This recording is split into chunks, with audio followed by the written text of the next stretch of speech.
ઘણા વ્યક્તિ છે ને ભવિષ્યની ચિંતા કરે,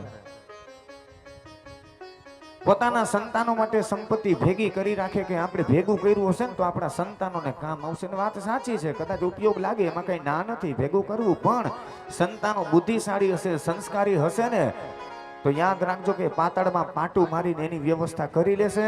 એને ભેગું કર્યું હશે કે નહીં કર્યું હોય, નહીં કર્યું હોય તો એ શૂન્યમાંથી સર્જન કરવાની તાકાત એની અંદર હશે. બાકી અબજો રૂપિયાની સંપત્તિ હોય પણ સંસ્કાર નહીં હોય, ગમે એટલી સંપત્તિ મૂકીને ગયા હશો તો બધી સંપત્તિ જતા વાર લાગશે નહીં. એટલે એના કરતા આપણે આપણા હાથેથી દાન પુણ્ય સત્કર્મ કરી લેવું, ભવિષ્યની ચિંતા ન કરવી.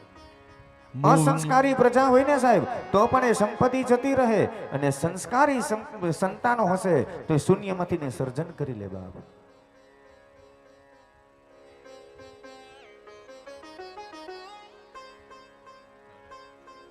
એટલા માટે